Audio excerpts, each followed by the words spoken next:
ketika Pak Karyoto pindah ke Polda Metro Jaya juga ada rumor bahwa ya dia termasuk orang yang ditarik oleh Pak Sigit untuk kembali ke kepolisian. Ada indikasi upaya 86 atau main mata dengan pihak-pihak tertentu. Berarti ada unsur pidana. Jangan-jangan selesai di warung kopi. Nah itu. Assalamualaikum warahmatullahi wabarakatuh.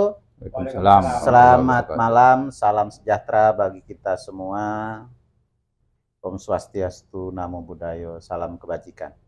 Kami ini punya teman-teman ngobrol yang kami namakan bandit kota. Biasanya yang ngobrol ini adalah para aktivis gerakan, para aktivis kepemudaan, aktivis NGO, aktivis keagamaan, tapi ada juga para profesional, para pelaku yang menguasai seluk-beluk permainan kota. Malam ini kami akan membahas soal bocornya sprindik KPK yang sekarang lagi banyak disorot. Dan kebetulan Kapolda Metro Jaya ingin bertindak tegas terhadap hal itu. Kenapa ini menarik bagi kita? Karena biasanya, tanda kutip ya, biasanya sprindik ini keluar, ini patut diduga ada indikasi untuk upaya-upaya 86, tekan-menekan, kompromi duluan, begitulah. Sehingga ini kemudian menjadi persoalan. Yang kedua, sprindik ini kita memaknainya, dia adalah dokumen yang tidak boleh bocor. Apalagi ke publik ya. Karena ini masih proses. Sehingga begitu sprindik itu bocor, berarti orang patut curiga. Kenapa bisa bocor? Apakah ada upaya 86 dengan bocornya sprindik itu? Ataukah ada upaya untuk mencemarkan nama baik orang yang patut diduga? Inilah sebenarnya yang menarik bagi kita. Sementara ini, muncul juga pada saat yang bersamaan, ada pungli di rutan KPK. Artinya, kalau belakangan ini orang baru heboh dengan permasalahan-permasalahan yang mencuat di KPK, padahal KPK sudah ada Dewan Pengawas, ya kan? Ya, betul. Bagaimana dengan KPK yang lalu yang belum ada Dewan Pengawas? Ini agak menarik memang kebocoran sprindik ini karena bukan juga hal yang baru. Ini sudah berulang. Iya, iya. Dari sebelumnya juga ya. Sebelum ini juga sudah. Juga ada. Ya. Artinya kalau kita bicara ini kok kesalahan ini terus berulang. Ya. Ini kan kalau kata pepatah ini tidak boleh jatuh pada lubang yang sama. Ini kan berarti lebih dari keledai gitu loh. Dan ini yang harus kita perbaiki ke depan. Karena KPK yang lahir akibat dari ya kita semua juga. Ada gerakan reformasi itu salah satunya adalah menghasilkan komisi ad hoc yaitu KPK. Itu kita berharap kan kekuatan yang super body itu mampu mencegah dan memberantas korupsi. Tapi di satu sisi kita melihat memang sangat prihatin bahwa dokumen yang seharusnya rahasia bocor dan ini berulang-ulang gitu loh. Dan selalu saja memang masuk ke arealnya kalau kita bicara ini kok berjilid-jilid cerita tentang cicak buaya ini. Ya. Dan yang aneh hari ini kan kita sama-sama juga tahu bahwa pimpinan KPK ini dari kawah candar di muka yang sama gitu loh. Iya. Ya kan? Ini kan dari apa? Dari polisi. Dari polisi. Kalau jok di antara aktivis ini kan sama-sama dari warcok lah kira-kira gitu ya. Kok nggak bisa saling harusnya kan bisa saling paham memahami lah kira-kira begitu. Atau jangan-jangan memang sudah waktunya buka-bukaan. Bisa jadi begitu. Atau memang komisi ad hoc ini memang nggak bisa juga dipertahankan. Sudah waktunya. Sudah waktunya ya. Kita harus evaluasi. Kalau begini ya. Dikembalikan ke polisi. Ya, kita lihat waktu pimpinan KPK di luar dari usianya itu sempat bagus KPK waktu dipegang sama Siapa? Antasari Azhar. Itu bagus, ratingnya, kerjanya itu bagus. Tapi nyatanya kemudian Antasari juga menjadi. Ya itu karena bagusnya Antasari. Ya Antasari akhirnya yang belakangan baru kita ketahui bahwa itu kan jatuh semacam di kriminalisasi ya sekarang ya. Yang kita ini kan semua bisa tahu lah, kayak kita ini kan, itulah maka kita ini bandit kota. Nah, karena kita tahu lah nih selak beluk cara main gitu kan ya. Terus sekarang ini ada ya termasuk yang kemarin ya ketua KPK sekarang kan ini ya kita lihat sekarang Pak Karyoto ini kan sudah jelas di beberapa media dia nyatakan bahwa sudah ada tindak pidananya. Kami lagi coba mencari saksi untuk bersaksi. Ya sekian lama sebenarnya saksi itu kan Pak Karyoto ini kan bekas penyidik di KPK. Mudah sebenarnya mau cari saksi itu kan mudah. Iya. Apa memang ini ada persoalan waktu sama-sama di KPK antara Firly dengan Karyoto ini? Ya, Ded? Bisa. Ya rumor sih begitu ya. Rumor begitu. Ada nama rumor itu kan ketika Pak Karyoto pindah ke Polda Metro Jaya juga ada rumor bahwa ya dia termasuk orang yang ditarik oleh Pak Sigit untuk kembali ke kepolisian. Itu. Tapi yang lebih agak kurang enak ini di semua negara ada lah itu rasuah tuh, banyak lah badan-badan rasuah. Tetapi mereka tidak pernah mempermalukan tokoh nasionalnya atau tokoh-tokohnya bangsa ini. Nah kalau di KPK kan sedikit kita lihat tangkapan yang ditangkap, yang terus diekspos ini kan pelakunya ya mau suka tidak suka mereka itu dipilih rakyat untuk memimpin. Artinya kita secara tidak langsung mempermalukan tokoh-tokoh bangsa kita. Enggak, maksudnya begini Bang Bernard, Cak, ini kan menarik nih. Maksudnya tadi dari ini kan bahwa ini kenapa kita bandit coba menelanjangi hal-hal yang viral ini gitu kan. Ketika di beberapa media itu Kapolda jelas statementnya itu katanya ada peluang bahwa Firly ini akan diperiksa. Ya, kan seperti itu kan. Ya ini kan kita ngelihatnya apa ini beneran atau hanya move-movean aja gitu loh. Apa ya? Kalau undang-undang KPK yang sudah direvisi itu pemeriksaan itu masih di Dewan Pengawas dulu kalau nggak salah kan? Atau memang bisa langsung ke pimpinan KPK masih di Dewan Pengawas Kepolisian kalau memang ada pidananya. Kecuali kalau menurut saya kalau memang terkait dengan bocornya sprindik itu ada indikasi upaya 86 atau main mata dengan pihak-pihak tertentu, berarti ada unsur pidana. Itu memang ranahnya Karyoto selaku Kapolda DKI atau institusi kepolisian misalnya bisa melakukan itu, pemeriksaan itu. Dalam beberapa pernyataannya Pak Karyoto di media itu sempat Pak Karyoto bilang bahwa sudah ada tindak pidananya. Kalau ada tindak pidananya memang misalnya cuma lagi cari saksi. Kan begini nih, yang kita pahami sebagai bandit kota ini, kan? Orang keluarkan surat untuk nakut-nakutin. Ada juga kan praktek oknum polisi palsu misalnya kan pakai seragam. Nah, maksud saya itu kita bahas yang itunya aja, biar nggak terlalu pusing, Cak. Iya, ya kan? Iya kan? Ada orang pakai seragam ngaku-ngaku polisi, peras pedagang di pasar gitu kan. Ataukah upaya sprindik bocor itu menjadi praktek semacam itu? Itu loh. Kalau Pak Karyoto bilang ada unsur tindak pidananya, jangan-jangan begitu. Kok sampai sekarang ini barang kok belum, apakah saksi itu susah? Nah itu dia, makanya statementnya ini kan kita perlu kita telanjangin nih, maksudnya apa ya? Ini beneran nggak sih nih? Karena kan dari beberapa ini kalau baru gitu, maksudnya gini ya. Ini baru kasus pertama. Iyalah, kita boleh, wah ini hebat nih gitu. Cuman ini kan sudah berulang-ulang ini cerita sprindik bocor dari KPK ini. Iya. Prosesnya hanya masuk ke wilayah etis. Kan gitu kan? Dan itu ada di ranahnya Dewan Pengawas. Dewan Pengawas. Kalau sesudah revisi undang-undang itu. Kalau dulu nggak ada. Ya. Tapi kita kan kita berprasangka baik juga ini Pak Karyoto mungkin mau menerobos pakem. Kalau bicaranya ini pakem barangkali ya. Ini apa bocornya sprindik ini ada memang pidananya sehingga masuk ini. Cuman Saya sih ya agak-agak ini ya. Saya mau dukung Polri kalau bisa habis. Apa Dedi curiga jangan-jangan selesai di warung kopi? Nah itu, nah, ini yang makanya ini kita ngopi nih, ya kan? Jadi gini. Kalau saya gini, memang saya sih semenjak itu ya, saya bilang ini sudah, saya pikir udahlah, mulailah.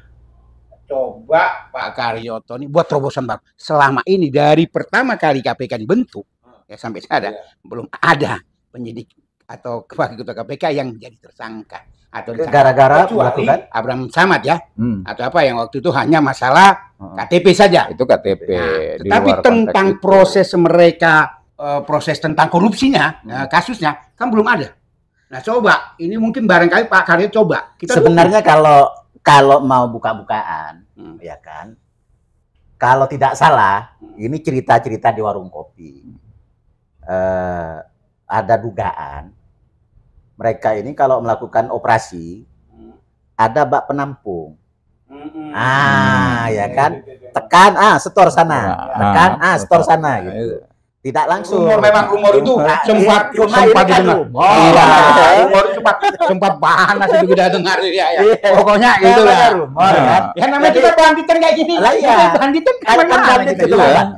Bandit itu. Jadi ceritanya itu rumor ini misalnya ditampung di salah satu yayasan, ditampung di salah satu lembaga kayak gitu. Jadi ditampunglah di sana semua. Ya namanya kan begini. Apa namanya? Kadang-kadang penegak hukum ini kan belajar dari penjahat. Iya. Jangan-jangan ya kan mereka sudah lebih pintar dari penjahat sendiri. Karena para penjahat ini kan ditekan, apa ilmu kau kan gitu. Kasih. Enggak, atau ada yang lebih menarik lagi ini, soal Pak Karyoto dengan Firly ini. Bisa jadi ini memang membuka kembali bahwa di kepolisian itu ya memang rumornya nih ya. Rumor-rumor di Starlink itu, Starbucks keliling gitu, ya kan? Apa namanya? Ada banyak. Jangan juga lu bikin sponsor ini. Starlink. Jadi ada banyak geng kan? Ada gengnya A, ada gengnya B, ada gengnya. Apakah ini perseteruan gitu loh? Itu. Enggak. Jadi begini. Bisa juga geng ini kan mau copet aja. Ya kan? Ada yang ngedorong, ada yang ada yang pura-pura nolong. Kan gitu aja. Iya. Pulang bagi hasil. Saya ini agak kurang yakin itu karena gini loh ya. Tadi yang kembali saya bilang bahwa sprindik ini udah bukan hal yang baru. Firly ini dari lembaga yang sama gitu loh. Dan ini kan sangat mudah untuk komunikasi. Kan gitu kan, apalagi diduduk kita panggil lah itu warung-warung kopi kan selesai juga itu, ya kan? Nah ini kan main golap, ya kan? Kerennya gitu loh, ya kan? Ya kalau kita di warung kopi sambil main gaplek. Iya. Jadi sebenarnya problem di internal mereka ini kan sudah. Jangan sebuah lembaga yang ditugasi untuk menangani masalah bandit jadi bandit. Nah itu. Jadi ini kan cerita hanya itu aja, putar ke situ aja. Akhirnya ya itu apa ya, sesama biskota dilarang salib itu lah. Ini kan jadi ya memang harus kita gini, maksudnya memang poinnya adalah apakah KPK ini mau sampai berapa tahun lagi dipertahankan? Itu yang harus kita kaji gitu loh. Itu kalau kan saya gitu, itu bukan hanya itu. Jadi gini loh. Ketika undang-undang KPK disahkan, ya, undang-undang KPK disahkan, habis itu sebagian menjadi ASN kan. Iya. Begitu menjadi ASN ini dia kan harus patuh kepada undang-undang. Ini berbeda dengan KPK sebelum revisi undang-undang. Tapi harus dicatat dan diingat. Ada sekian pegawai yang waktu itu keluar. Nah, pertanyaannya, sesudah keluar itu, mereka diaudit tidak itu? Jangan-jangan kan gitu. Mbak penampung itu mereka yang jaga. Gitu loh maksudnya. Iya ya. Ya itulah pokoknya semua nih kalau bicara masalah korupsi mungkin dari tingkat RT kali ya. Ada lah kalau dengan apa pasal-pasal di korupsi itu kalau kita lihat banyak sebenarnya.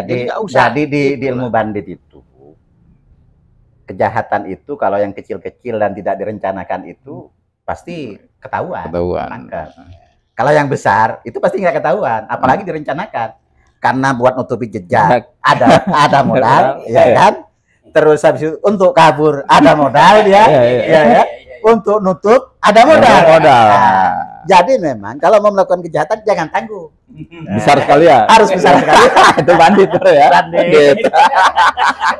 Akhirnya ilmu itu dipakai sekarang ini. Buktinya yang mereka yang sudah di sana malah lebih bebas, malah lebih enak mereka. Jadi apa udah serahkan barang ini, kembalikan aja lah. Ini kan mending dikembalikan memang ke kepolisian dan kejaksaan karena memang itu yang diatur oleh konstitusi kita. Ya. Jadi memperbanyak badan dan lembaga itu justru menyebabkan konsolidasi penegakan hukum itu tidak efektif, ya kan? Dan rebutan kewenangan kayak gitu. Bagi kue, ya kan? Nah, kenapa misalnya kemudian ini pertanyaannya, kenapa kemudian banyak orang lebih suka di KPK, terutama kepolisian ya, di kepolisian, lebih suka di KPK daripada di kepolisian? Apa? Super body tadi? Bukan soal super body. Apakah di sana lebih baik? Atau bagaimana? Iya kan? Kan orang harus bertanya itu. Jangan juga ditafsirkan bahwa yang di sana itu malaikat semua. Iya kan? Mereka juga tetap rebut-rebutan tuh bahkan sampai kalau ya akhirnya menggoreng kan? Itu, ya kan? Iya. Kalau memang ada unsur pidananya, Pak Karyoto dan kepolisian harus memproses itu. Kalau memang ada unsur pidananya. Tapi kalau misalnya unsur bocornya dokumen, itu menurut undang-undang akan selesai di Dewas dia. Kayak gitu. Jadi ini biar publik itu tidak dihibur dengan perseteruan semu yang sebenarnya ujung-ujungnya akan selesai di warung kopi. Siapa yang harus ditangkap, siapa yang harus diumpetin. Nah, gitu loh. Tapi ingat semua apa sekarang itu pernyataan Pak Karyoto, Pak Kapolda itu sudah jelas. Itu bahwa ini sudah ada unsur tindak pidananya. Cuma tinggal beliau lagi cari saksi. Makanya saya bilang tadi, kita dorong pihak kepolisian, ayo tunjukkan bahwa polisi sekarang sudah bagus. Iya, saya pikir gini lah, maksudnya diskusi kita ini sangat menarik ya. Karena memang kita sorotin dari perspektif bandit gitu ya. Bahwa ya itu KPK memang sebagai lembaga ad hoc, dia harusnya kan dalam penegakan hukum juga berkoordinasi dengan badan-badan lain yang terutama yang memang secara organik dibentuk lewat undang-undang dasar, konstitusi kan gitu ya. Cuman memang kita memang sangat sayangkan sebetulnya KPK itu fokus ke ngejar maling. Bukan pada penyelamatan uang negara. Jadi kalau saya asumsinya begini ya, kalau kita cerita di kampung-kampung itu ada ronda, ada orang mau maling, dia ditungguin dulu sampai malingnya itu memang bawa barang bukti, ya itulah OTT, kan gitu. Nah, kalau malingnya ketangkap, bisa diselamatkan barangnya. Nah, kalau nanti ditangkap harta bendanya itu sudah habis kan yang sekarang terjadi. Pertanyaan saya, bagaimana kalau misalnya sengaja menjebak? Ya bisa, kan ada kan perspektifnya begitu jadinya. Karena ada order dari pihak-pihak tertentu. Iya. Nah mungkin itu makanya kenapa saya bilang fokusnya adalah dia pemberantasan ya, bukan pada penyelamatan, pencegahan gitu kan. Nah harusnya kalau memang KPK, ini kan kita berharapnya ya, begitu KPK kita buat ad hoc, itu dia selain pada pemberantasan, itu juga pada pencegahan. Harusnya KPK itu sudah tahu proyek-proyek APBN dalam tanda petik, yang memang markup-nya luar biasa, itu kan harusnya sudah bisa dipantau. Jadi begitu dia launching untuk dilelang, itu KPK, kita berharapnya kan KPK bisa mantau di situ. Lu tunggu dulu dong, ini barang nih gede banget nih, kan gitulah kira-kira. Pada kenyataannya kan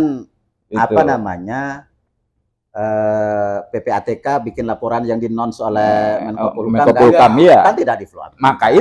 Makanya ya kembali dia bahwa saya pencegahan ya. Memang ad hoc-nya itu barangkali ya ini yang harus dikembalikan, bahwa fokus utama KPK itu sebetulnya jangan sampai lumbung padi itu dimakan tikus. Ya kan gitu. Kan begini, banyak orang bicara misalnya kalau misalnya penyidik di kejaksaan dan kepolisian itu gajinya sebesar KPK, barangkali mereka jauh lebih handal. Jauh lebih handal. Saya pikir ya itu tadi kembali lagi bahwa lebih baik kita tingkatkan aja yang sudah memang ada di konstitusi kita. Gajinya mereka ini dibesarkan aja. Ya tidak usah lagi kita buat badan baru. Iya. Ya sudahlah, namanya ad hoc. Waktu itu transisi.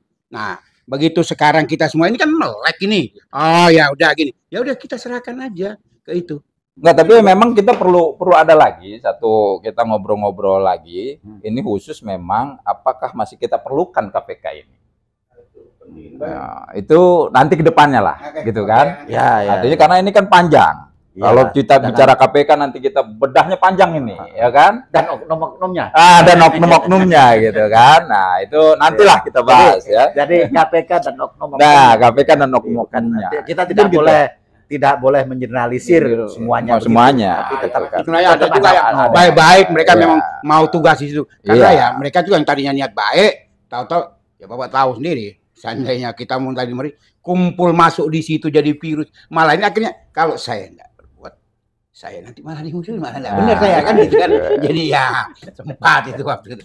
Pemirsa, dari bincang-bincang para bandit kota ini bisa kita sederhanakan bahwa kalau dalam bocornya sprindik itu ada tindak pidana, maka itu kewenangan kepolisian Republik Indonesia untuk menindaklanjuti dan memproses pidananya. Tapi kalau soal bocornya sprindik ini semata-mata soal etik, maka itu menjadi domain Dewan Pengawas KPK. Sama halnya dengan ketika Dewan Pengawas KPK mengambil inisiatif memeriksa rutan KPK yang ternyata ada pungli sampai 4 miliar. Artinya Dewan Pengawas juga harus proaktif untuk menindaklanjuti ini. Yang kedua, kalau memang KPK ini sebagai lembaga ad hoc itu artinya sementara untuk menghadapi kegentingan terhadap masalah korupsi yang ada di tanah air. Sekarang kepolisian dan kejaksaan, para bandit ini menilai bahwa sudah on the track pekerjaan mereka. Banyak kasus-kasus besar yang ditangani oleh kejaksaan dan banyak kasus-kasus besar juga yang ditangani oleh Kepolisian Negara Republik Indonesia. Artinya, karena kewenangan dua institusi ini diatur dalam konstitusi, ya patut dipertimbangkan apakah KPK ini eksistensinya masih perlu dipertahankan atau ditinjau ulang. Itu barangkali yang bisa kita simpulkan pada bincang-bincang bandit kota malam hari ini, tanggal 22 Juni 2023. Ini edisi perdana. Selanjutnya akan ada bincang-bincang di warung kopi di antara para bandit kota. Sekian, terima kasih.